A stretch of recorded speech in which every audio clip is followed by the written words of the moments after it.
Welcome back, everybody, to The Practical Woodsman. I'm Rut, the creator and host of The Practical Woodsman. That's right. It's my incredible genius which brought this all into existence. Scientists and philosophers everywhere, studying my noggin, try to understand how it works, and harness its powers. Today we're going to dive headfirst into a topic that's sure to get your britches in a big old bunch. Tornadoes, lightning, wildfires in the backcountry. Have you ever imagined being caught deep in the backcountry? You're cut off from civilization, and there's a lightning storm. There are wildfires. There's a tornado that drops on you out of nowhere.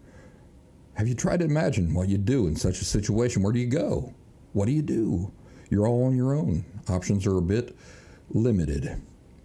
We're going to talk about how to read the land, the sky, and the signs that Mother Nature throws your way to keep yourself safe from these things.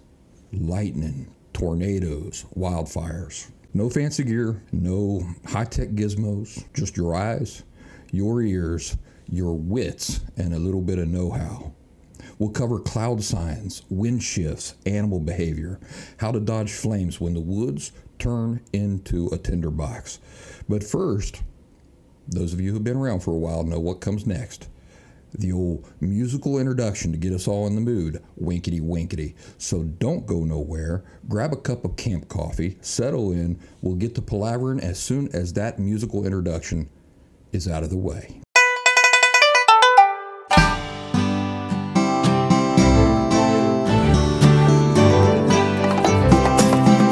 That's right.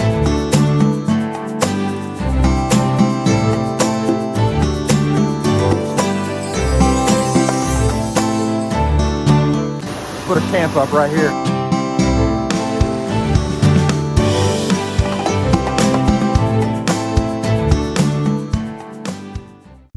Well, you got your camp coffee. I got mine. Cheap, instant Folgers coffee in my mug here. I'm ready to do this. It's a little late here where I'm at, but I'm looking forward to this conversation. Even though I'm typically doing my adventuring in the Appalachian mountains where tornadoes have a pretty short lifespan. They can't gain steam like they can out there in them prairie areas. So you go a little bit north of me, a couple hours north, and it is so flat. I don't know how people stay sane up there, but they do. And I'll tell you a little story. I worked for a while, a few years, as a Spanish interpreter for a big school district. What I would do is I would follow these students around the school, and I would interpret for them everything that the teacher would say, all their interactions with school staff. I would interpret Spanish to English and English to Spanish. And I remember being in this class with this girl where the teacher was talking about Tornado Valley shifting eastward. So a lot of tornadoes in areas that historically have not had to worry a lot about tornadoes. And in the last several years, I've been watching tornadoes, storms carrying lots of tornadoes, travel all the way up to like Philadelphia to the east of me. So it's becoming more and more common, it seems. I'm not being dogmatic about that. I know that there are beliefs both ways. It seems to me that it is becoming more common for tornadoes to break out further east than what they used to do. Again, I'm not being dogmatic about that. I'm just saying what it seems like to me. But in the Appalachian Mountains, traditionally, historically, a tornado touched down, and then it just cannot build up steam. So they kind of bounce. You know, we got the mountains and the hollers here, and so they kind of bounce. I do remember a time when I was probably 15 or 16, my buddy Jordan Selvage, right here in the same area where I live now, he says, look out the window, the sky is green. And I said, well, it just looks green because of your glass. No, look at that. We looked outside, and tremendous hail coming down, and the sky was as green as could be. And later I would learn that is an indicator that a tornado is trying to hop right up on you. So still happens, can happen. In fact, tornadoes can happen anywhere, and that's always been true. But around here, they just don't usually gain steam. And, realistically, most of the backcountry areas where people would be in mountainous areas. Tornadoes, lightning, and wildfires are indeed all things that I have encountered on more than a few occasions. Of course, lightning being by far the greater and more frequent threat. If you spend enough time in the wilderness, I'm talking about you now, if you spend enough time out in the wilderness, these are all things you're sure to eventually brush up with as well. So it's a good idea to know what to expect and to have some knowledge about these things and some things in mind for safety ahead of time. Before we really get to jawing about this topic, I want to make a couple announcements, and this is a kind of an important announcement, so perk up. Here's the announcement. I'm going to end the audio-only version of this podcast. Get your tissues out. Get your kerchiefs and your tissues out, just in case this is troubling news for you. If you're used to playing this show on Spotify, Apple Podcasts, and those sorts of things, that's going to be ending very soon. Please, if you're just used to listening to me on Spotify, Apple Podcasts, or whatever podcast platform you're listening to, please consider subscribing to me on YouTube. The Practical Woodsman on YouTube and The Practical Woodsman on Rumble, whichever one you appreciate the most. Let me tell you why this is a change that I'm going to make. I've patiently allowed 2 years, more than 2 years, to go by now for the show in the audio-only format to really take off. And the number of regular downloads just aren't impressing me. They're almost insignificant compared to the number of downloads that I can get on a regular basis on YouTube. And something that you should know is that I have to pay for the service that syndicates the Practical Woodsman audio-only show. So every month I'm paying a fee for that audio-only show that hopefully all of you have really enjoyed until now. But it's taking money out and it's not bringing money in. And again, I've been patient about this. I've given it a solid 2 years plus for it to have an opportunity to take off. And those downloads that I'm getting for the audio-only show is just not impressing me. And it kind of ties my hands, to be honest, about it. Because when I'm doing the audio-only show, there are things I can't show off. So it kind of creates a pickle for me when there's a show where I do want to show things off, but I've got to keep in mind that there are some people that are just listening to the show, and so that I go, well, I can't do that show. Let me do a different show for the podcast, and then I'll do another show for this other thing.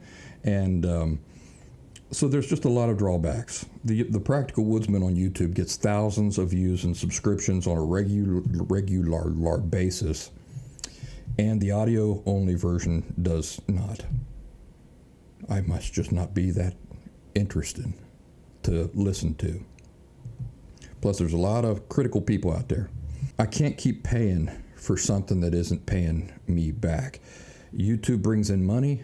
The audio-only podcast takes money away and brings me nothing back in return, besides the relatively low number of downloads. And in fact, several months ago, the podcast platform that I pay to syndicate my show, that means to send it out to Spotify and Apple Podcasts and all that, they sent me a message saying that they wouldn't monetize me anyway. They weren't going to monetize me because they didn't approve of some of the things that I share on this show, some of the advice that I give. I think a big one would probably be how I don't use a water filter when I go out into the backcountry.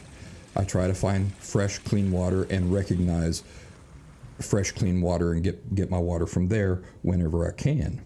But anyway, they say, we don't agree with you. We're not going to monetize you.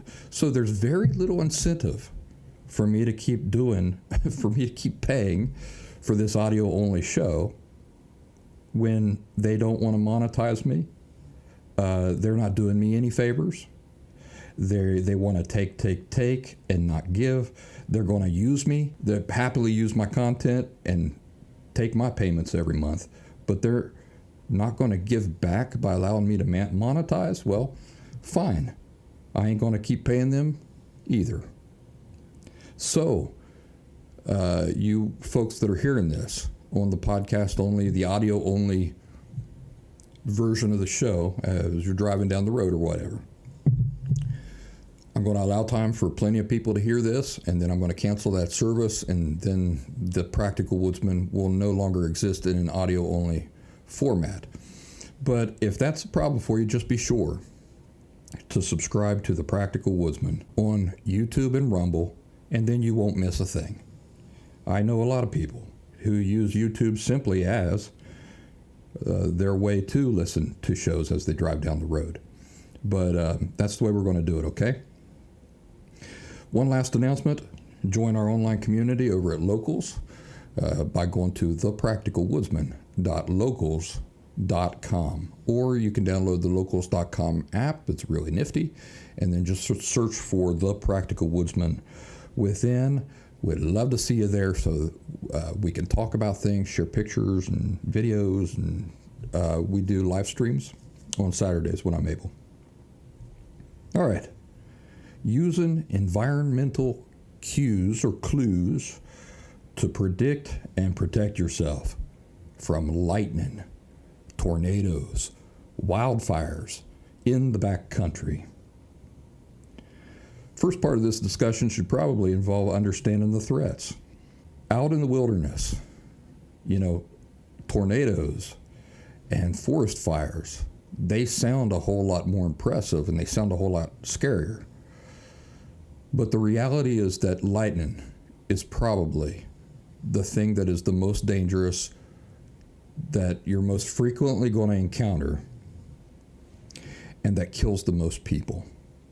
Out in the wilderness, lightning is a killer. You're out in the backcountry and you hear rumbling. It's 10 miles away. You say, I got nothing to worry about. That ain't true. Lightning can strike 10 miles from the storm. It loves ridges. And it also starts fires. So that's something we're going to talk about more here in a little bit. Boy, I got stories about lightning. Oh my goodness. And we'll get into those hopefully. This part about lightning loving ridges, it's a sad thing when you have busted your butt to crawl your way up a mountain in the summertime. It's taken you hours. It's taken thousands of calories and tons of energy. And you can see the top. It's right up there. It's just right up there off in the distance. You're almost there.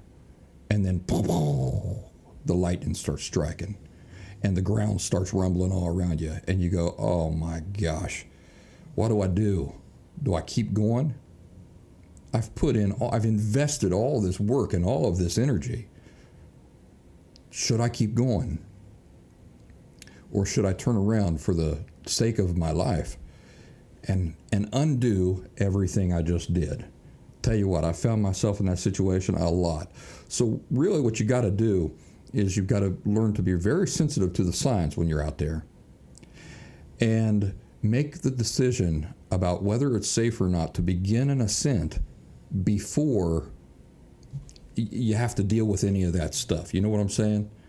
That's what I've learned to do. I watch the signs very closely when I'm down in the holler, down at the bottom of the mountain, before making a final decision. Yes, let's do it. And I'll look at the map real close.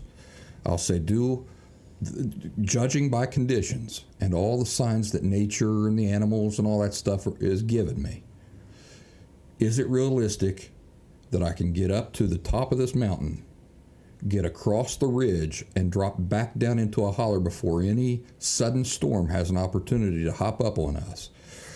It's not a perfect method because the mountains create their own weather. And that's one thing that you'll learn if you're out in the backcountry enough, is that the mountains create their own weather. So you may have a forecast from the nearest town. It's not always completely reliable. It's a guide, but it's not 100% reliable because the town has its weather. The mountains will create their very own weather. And so it's really a valuable skill for the woodsman to learn how to read signs. And then you can make a decision before you ever start up a mountain. I got stories to tell. Got stories falling out of my pockets here. We'll get into them as we go on. How about tornadoes? Like I say, tornadoes aren't really that common in the hills and hollers, but when they hit, they are nasty. Just had one here last summer. I had just gone to the farmer's, Tractor Supply. I had just gone to the Tractor Supply, left Tractor Supply, and not 10 minutes later, a tornado blew through there. It was very unusual, but blew through there, hit the Tractor Supply store, kind of indirect, but still did plenty of damage. And I drive a soft-top Jeep Wrangler, so I was glad that I was not there. But that happened. It does happen. And like I said, it seems to me it's happening more. That tornado, that this teacher that said this several years ago, it seems to me he knows what he was talking about. That Tornado Valley is shifting east, and seems to be more common to me. Trees turn into spears in the backcountry when a tornado hits. You ever think about that? Or just as bad, they get blowed over. Or just as bad, these hollers and the terrain funnel the intense winds. So that's something maybe you ain't never thought about. How about wildfires? Lightning combined with a dry lick can set mountains ablaze. Fires move really fast uphill. They can move faster uphill than you can hike or run. And they'll smoke you and choke you before you know it. How do you see something like that and get out of its way?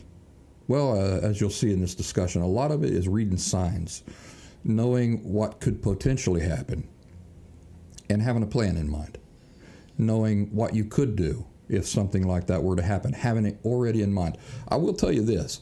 I read a book. I can't remember what the title of the book was, but the whole point of the book was survival. Why some people survive in situations where other people die. One really important part of that book was that the people who tend to survive emergencies and chaotic situations like we're talking about here are the people who have usually sat around and thought about what they would do if something like that were to occur. The people who freeze are the people who never even imagined such a thing, never even imagined themselves finding themselves in a situation like that to begin with. So really, it cannot be overstated just how important it is to just sit and think about these things a little bit. Is it likely that you'll find yourself in any of these situations? Well, I kind of reckon it depends on how much time you spend out into the backcountry and what times of year and where at in the country or your country, wherever you're at. But one thing is for certain, it can't do you no harm to say, what if? What if I'm deep in the mountains and a tornado were to drop down? What would I do? Where would I go? Just doing that gives you a leg up in acting and saving yourself and maybe the people who are with you. Let's talk about reading the sky for lightning. When you're out in the woods, look around. Be observant. Now, here where I'm at, I don't ever worry about lightning when I'm out in the middle of winter time. It's so unlikely and so unusual for lightning. Now, I'm not saying it never happens, but you're not going to get a huge thunderstorm in the middle of the winter here. You might get some snow lightning. Well, that's a thing. Get a snowstorm, you get some lightning in the snowstorm, but it's even that is rare. You might get a few strikes and then it goes away. Really, when you want to be looking out for the lightning is in the seasons where storms are prone to form very fast and pop up on you. So during those times of year, look around, be observant. One of my favorite things about the backcountry, about the natural world, is a sensitivity to the small details. I love the small details of the backcountry. When it rains, I love sitting and watching the raindrops on the foliage, the old foliage from the year before. How beautiful. The puddles that form in these leaves that have fallen onto the forest floor. They've been sitting there all alone for a whole season, 2 seasons, 3 seasons. And then you get a soft rain and just watching the little drops drip, drip, drip on these leaves out in the middle of the backcountry. Little details like that. Sitting next to a creek, or as you're going to the creek to pull some water for coffee or something like that. Just watching the way that the water runs over those stones that have been sitting there for thousands of years. Water has been running over those stones for thousands of years. And to sit and contemplate. I love that about the woods. The small details. How the trees move in a soft breeze. The sounds in the woods, how they come and go, and what seems to provoke them, what seems to drown them out, things like this. So a good thing about being in love with the woods that way and paying very close attention, almost like a lover would pay attention to his woman or a woman to her man, is that you pick up patterns. You pick up patterns and you realize that the woods is always talking to you. Think about that. Now, many of you already know this, but the forest is always talking to you. It's not a matter of whether the woods reveals things to you or not, because it always is. The real thing is, are you listening? Do you know how to listen? Do you know how to pick up on patterns? I'll never forget when I was maybe 6 years old. I was riding in a car with some family friends. They lived on a farm, a horse farm, actually. And I remember the mother saying, "We're going to get a rain." I looked around and I just saw blue skies. I said, "What do you mean? How do you know that?" She says, look, Rut, look at the trees. You see the leaves, what they're doing." I said, "Well, they're moving a little bit. I don't know what you're talking about." She says, when a rain is coming, when it's trying to rain, the leaves will show the underside of their leaves. The trees all look like they turn white. I'll be daggone. From then on, I started paying attention to that. There is a difference between the wind just blowing and a storm actually trying to form.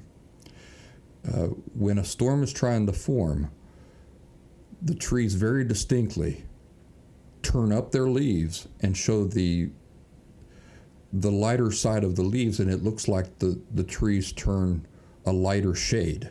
We say that they're turning white. And that's quite different from just when there's no storm coming or no storm trying to develop and the leaves are simply blowing around.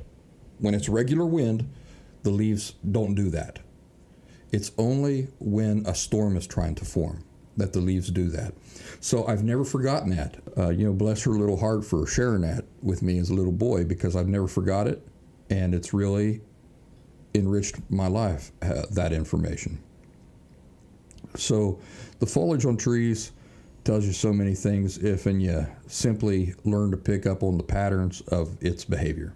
Yeah, I'm constantly listening to the wind when I'm out in the woods. It's incredible how distinct the trees and the foliage move, and even, I just got done talking to you about how the trees look, the way they look gives you signs. Well, it's incredible the way they sound. The wind sounds different when it's trying to storm than when it's just blowing. And you gotta be sensitive to those sorts of details. When a storm's trying to coalesce around you, it's not at all like normal wind. Not at all. It gets stiff, noisy, then still and quiet. Wildlife in the forest is silent. The whole woods gets silent, and then suddenly all the chatter, you don't hear that. You only hear this very distinct type of wind. Stiff, noisy, then still and quiet. Stiff and still. Stiff and still. Wind begins pulling two ways. And again, the leaves will start to show their undersides. Undeniable signs that a storm's doing its darndest to hop up on you. And so at the bottom of a mountain, if I got to climb that mountain, I know it's going to take me 2 hours. Tell you what, my ears are all perked up and I'm paying attention to every single sign. I'm looking at the trees, I'm looking at the leaves, I'm listening to the wind, I'm listening for the sounds of the forest. If a lone bird cries out in the backcountry when there's no storm trying to form, you might not even hear that bird because there's so much other chatter going on. But when a storm is trying to build, you will hear a lone bird because it's not surrounded by other chatter, and it really stands out. So learn to become sensitive and pay attention to signs like that. How about clouds? Do you know what cumulonimbus clouds are? These are these big anvil top suckers. It means lightning's near. These clouds, they pile up. They get dark and they stack high. It means trouble's brewing. Pay attention to the sounds and the smells. Low rumble ozone smell, like wet metal. You can taste it in your mouth. Lightning's there. And if it's too dry, if the area is on a fire ban or something like that, has it ever occurred to you that could strike up a wildfire? It doesn't matter if everybody is being responsible with their fires and stuff. The lightning itself could strike while you're out there in those conditions, and then you might be surrounded by a wildfire that is very hard to get away from. It's something to think about and to acknowledge the possibility of right now while you're safe in your pajamas or your boxer briefs at home, thinking about it rather than, whoa, I didn't even think of this as a possibility when you're 50 miles in the backcountry. Let's talk about tornadoes and their warning signs. I told you the story about my friend Jordan saying, hey, come over here, take a look at this out the window. The sky is as green as can be. And I didn't even get up. I just thought, it's the glass. The sky doesn't turn green. And remember, growing up in Appalachia, didn't see a lot of green skies. We don't have a lot of tornadoes. No, it's green. It's as green as grass. You got to see this. And I got up, I looked out the window. I remember looking out over through this field down into the woods. And sure enough, it was as green as could be. It looked like somebody had colored the sky with a magic marker. Oh man, and the wind was whipping about and the hail was coming down. Do you know what that means? That green sky, especially with the hail, it means rotation. If you just see the green sky, you don't see rotation, you can be almost assured that hail is right behind it. And hail can come down the size of tennis balls or even bigger. Hail can kill people. It has killed people. So what would you do? You're out a million miles in the backcountry. Well, we'll get into that in a little bit, but it's something to think about. Have you ever wondered about that? You probably fret about bears and snakes. Well, or even tornadoes. You know, that's a big dramatic thing. You probably sounds scary and impressive. But say that a tornado never forms, but you get, softball-sized hail. It could kill you. Enough of it comes down, hits you just right, it could kill you. Wind and debris. Is the wind calm and then comes through like a freight train roar? That is a big warning sign. If it's calm and out of nowhere, the wind just picks up from 0 to 100, it sounds like, in seconds, and is persistent, big warning sign. Dust or leaves swirling real tight. That's some signs you really want to be sensitive to and to pay attention to. Animal behavior. Birds get deathly quiet. You don't hear them chirping or nothing. All this chatter that I'm talking about, it just disappears out of the woods. You know, the thing about being in the woods is that all of this chatter, it's kind of like being in a city. You're walking down a sidewalk down in Center City, Philadelphia. Your ears, what they do is they tune out all the noise. All the noise is going on all around you, all this chaotic noise. But your ears kind of tune it out the longer you're in that environment. But if all of a sudden it was all to stop, that would get your attention, wouldn't it? Well, the same thing happens out in the woods. Most of the time, all the chatter in the woods, you're just kind of tuning it out as you're walking along, lost in thought, paying attention to the beauty of the forest and everything. But when it disappears, that should get your attention. You should pay attention to that. That means something. It might not mean a tornado, but it means something, and you want to learn to pay attention to that. Critters will sense things like that long before you do. And of course, I always backpack with my dog, so he's an early warning system for lots of those things. And I've talked about in great depth the virtues of having a dog companion in the backcountry. All right, let's talk about protecting yourself from lightning. Where to go? You want to stay off ridges. Lightning loves high ground. I was on a long excursion with my brother and my friend Jeffrey years ago. We got up onto the top of this mountain range. We were beat. It had been a long, miserable day. It had been raining on and off. We were soaked. Get up to the top of this ridge, and we had about 2 miles to go along this ridge. We're up in cloud. Lightning strikes start happening. Boom, boom. The thunder is just rocking the mountain. You can feel it underneath our feet. Man, I tried to put some fire under behind my brother and my friend Jeffrey, and I kept trying to impress upon them, guys, we got to get off this mountain. We got to get off this mountain. I take lightning very seriously. Guys, we got to get off this mountain. Well, they were so tired and so beat that they were just kind of stumbling along. And again, I'm trying to stress the importance to them. We've got to get off this mountain. You guys have to take this more seriously. Well, I think what happens is when you wear yourself down, or you're so sore, or you're so tired after some really extreme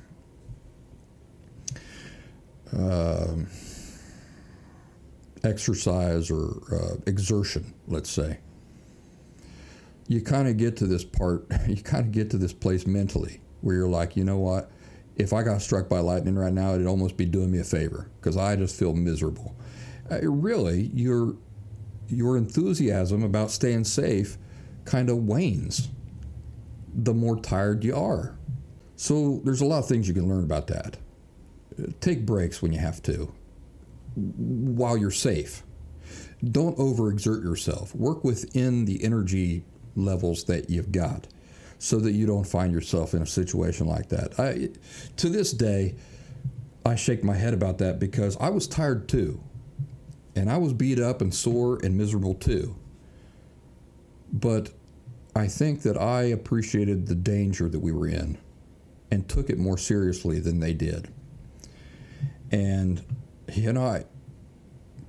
it puts you in a pickle because you don't want to leave people you care about and have to worry about whether they're going to get hurt. At the same time, you don't want to get hurt yourself. And you're willing to burn it all, burn all your energy up to get off that mountain and get to a safe spot, and the people you're with are not. It really puts you in a pickle. I mean, what it comes down to is they're responsible for themselves ultimately in that situation if they're just not taking a danger seriously enough. And so it's each individual's decision at that point. Do I want to let their foolishness potentially kill me too? So like I say, it's a pickle. There's no easy answer for that. I was hiking a lot faster than them that day across that ridge. I mean, the lightning strikes were everywhere, everybody. I'm telling you what, they were everywhere. And I seriously thought at any second one of us is going to get struck by a lightning bolt. It was that hairy. And so I was hiking a bit faster, but then I found myself in this position where I'd get so far ahead and then I'd start worrying about their safety. I'd say to myself, God, I can't, in good conscience, I can't leave them behind. I got to wait. So I'd be calling back at him. Then I'd see him come around the corner. Okay, I'm on my way again. And we got through it, but it taught me a lot of lessons, that thing. We got to do a show about the pros and cons. There are some serious cons about doing these sorts of activities with other people. There are some real cons. There are some real cons. Tell you another story. So what we did was we just got off as fast as we possibly could, but they slowed me down. My brother and my friend Jeffrey, they slowed me down quite a bit. I could have been off that mountaintop in half the time as it took me because they slowed me down so much. But that's the idea. You want to get off the mountain as fast as possible. Let me tell you this other story. So what I was telling you earlier is that there's this always this potential where you start up this mountain, you invest a couple hours worth of energy getting to the top, and it's so draining. It's so much work, especially when you've got 30 pounds on your back, or you're wet, or it's 1,000 degrees outside. These things really affect your energy. It's just sucks your energy dry. And we had, me and a friend of mine, his name was Jim. I remember we stopped at the bottom. We were down in this holler. We stopped, and I was looking around. I was really trying to read the signs and everything, and the leaves were moving in a worrisome way. The wind was giving off worrisome signs. But we had in mind getting, a certain amount of distance underneath our feet that day. And so we were eager to get that distance behind us. And Jim, bless his heart, left it up to me. What do you think? What do you think we should do? And I was seriously thinking what we need to do, because we're down in this flat spot at the bottom of the mountain, down in the holler. I thought really what we need to do is probably pitch our shelters right here, because I'm almost convinced a storm is going to hop up on us, and it would be nice to have a dry place to just jump up under until it passes.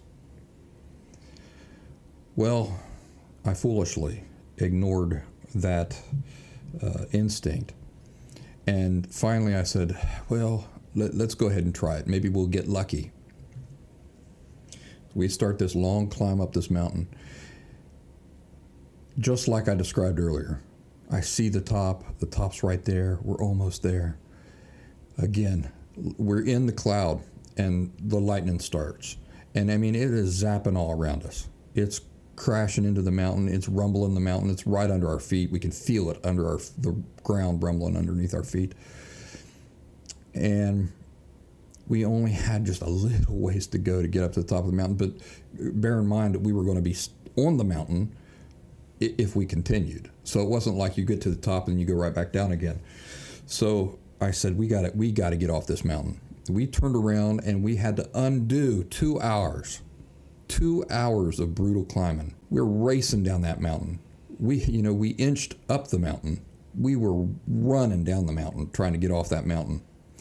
And down at the bottom of the mountain was a patch of trees. Now, the common man's wisdom, is you don't want to be in trees. Well, that ain't true. If you think about it, the woods is full of trees. You don't want to be around a lone tree that is standing up significantly taller than all the other trees. That's a lightning rod. So being in trees is not a big deal. Being in a thicket of uneven trees is kind of a big deal. But if you're in a thicket of trees that are all relatively the same size, the lightning is not going to necessarily be drawn to any one tree more than the other. You want to watch out for a tree that is standing higher than the other trees. That's something you want to look out for. So we get down to the bottom. He says, what do we do? There was this open area where, again, earlier I had been thinking maybe we should pitch our shelters there. He says, should we go over there and pitch our shelters? I had, no, we don't want to do that. We don't want to get into that area. Let's get into these trees. And he started to argue with me there for a second. I thought we weren't supposed to be around trees. I said, look around. There's trees everywhere. We want to get into all these trees that are relatively the same size. Took our backpacks off, got up on top of our backpacks, kind of sitting on the heels of our, like sitting on the balls of our feet. And that's what we did. So the thinking there was, I want some kind of insulation between me and the ground. I'm going to throw my backpack down, get on top of my backpack on the balls of my feet, minimize my contact with the ground. That's what you want to do. You're in a bunch of trees that are, it was just like a big area of like saplings. So we're up in among all of these saplings. No big prominent tree right next to us or anything like that. And I mean, the lightning was zapping all around us and scared the hoochie coochie out of me, but we got through. So a lot of good lessons to take out of that story. Yes, it's a disheartening thing to have to turn around and undo all the work you just did, but your life might depend on it. Do not say to yourself, I've already invested all this work. I can't turn around now. You better. You'd better. You don't play around with your life. Not long after that, I heard about some folks over at Yosemite climbing up Half Dome. I think they thought the same thing. Looked around, saw the weather acting crazy and everything, but they looked up and they said, I'm so close to the top. So close. I've already invested all this time and energy. Come on, we can make it. And they went up there and they did get to see the top, but then they got struck by lightning on the way down and killed. So real life lessons, don't play games with your life. Never say, well, I've already invested all this time and energy and stuff. It's your life. It's not worth taking that risk. So drop down into a holler if you can. Squat low, feet together, hands off the dirt. Don't lay flat. Remember, you want to minimize your contact with the ground. Lightning will actually splay out. It'll splay out, so it hits the ground and it'll actually splay out in multiple directions.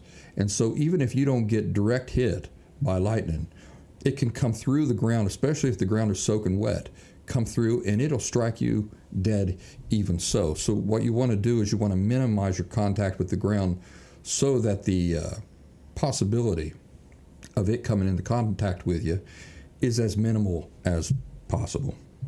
And there's been other nights where, you guys know I love my floorless teepee shelters. Big old storm hop up in the middle of the night. Man, all I want to do is sleep. I am so beat and all I want to do is sleep. It doesn't matter. I don't play games with my life. I drag myself up. I get up on the balls of my feet and I wait for the storm to pass. And my friend Jeffrey, he doesn't do that. You know, I'm not trying to talk bad about my friend Jeffrey. I love my friend Jeffrey.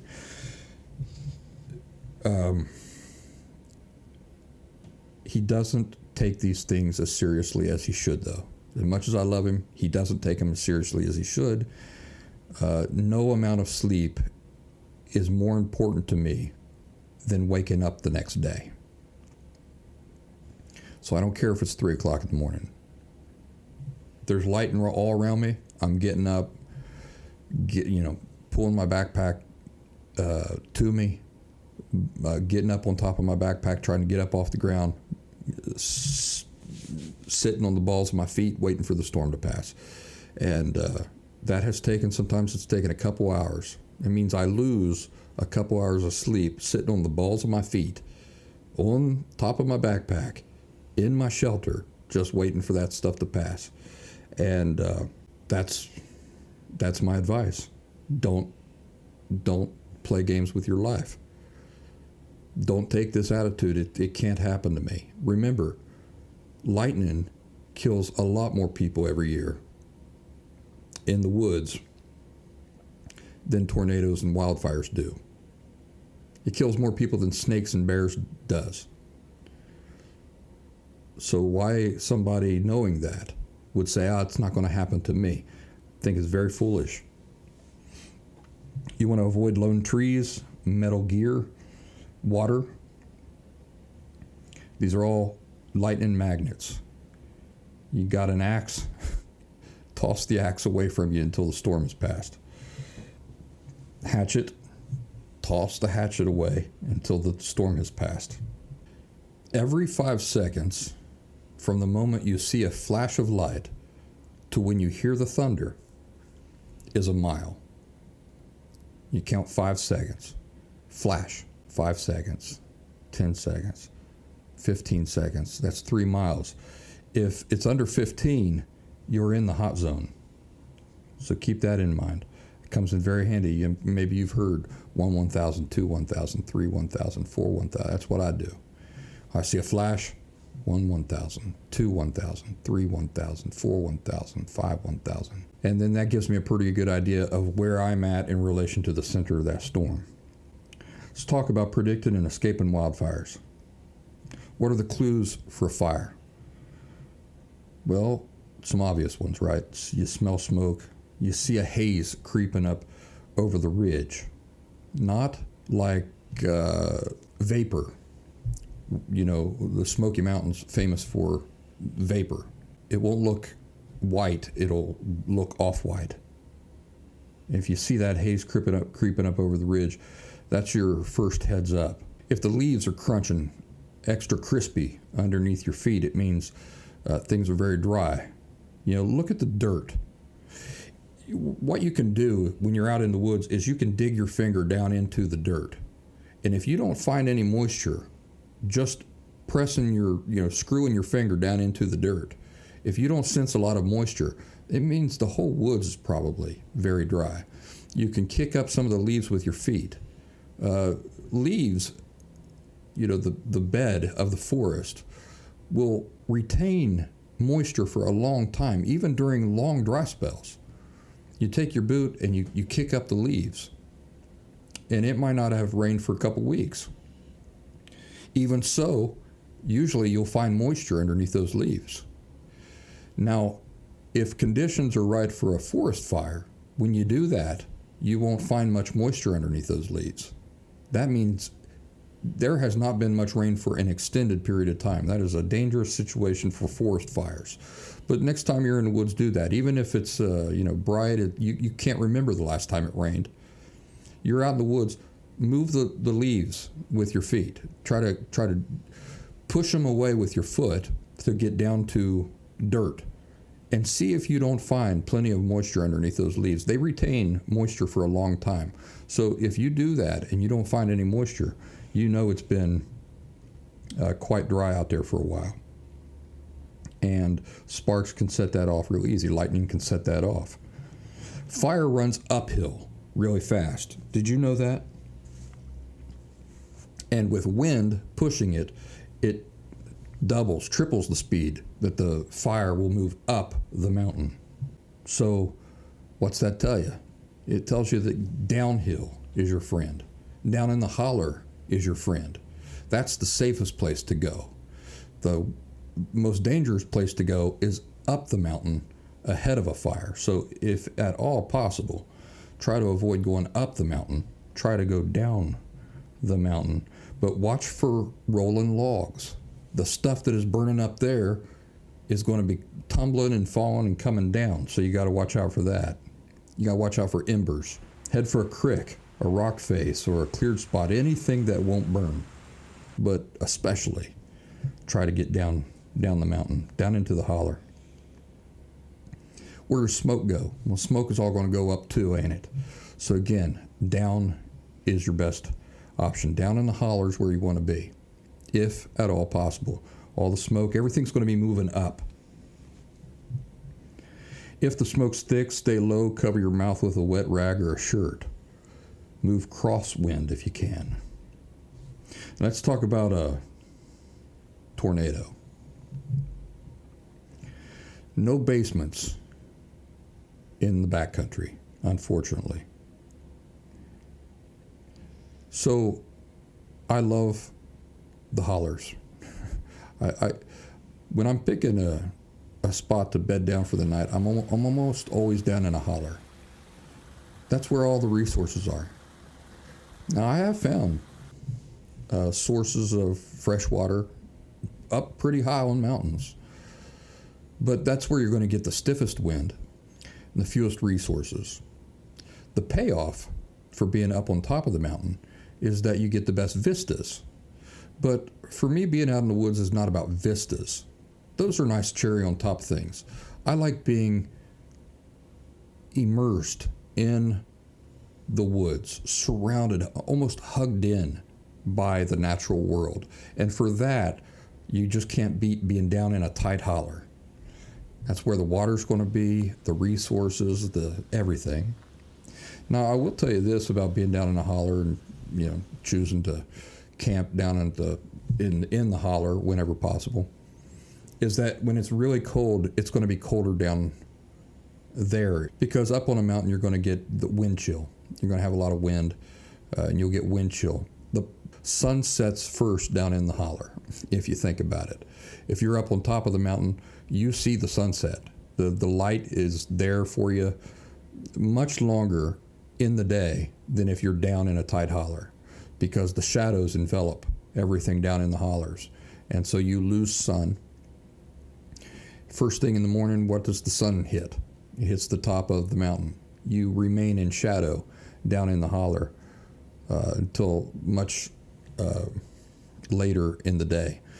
And another thing is you got to think about how heat and cold works. Cold sinks, heat rises. So again, it's usually colder down in the holler. That's one of the drawbacks. So you got to be prepared for a little chillier, colder conditions down in the holler most of the time. But the trade-off is so good, in my opinion. It just can't be beat. I love being down in the holler next to a creek. I love moving crystal clear water, having those resources all night long. So I don't have to worry too much. A tornado is not likely to drop down into a holler. It'll break up before the funnel gets that deep down into a tight holler.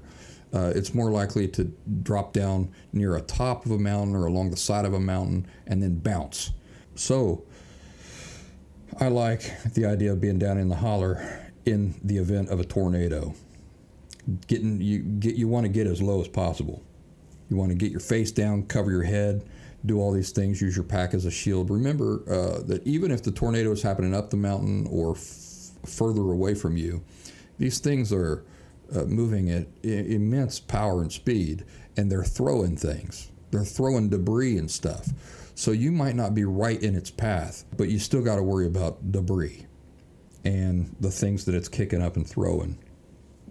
Thick woods, did you know this? Thick woods will slow a tornado. So that's nice. And again, the mountains and the hollers, they have a strong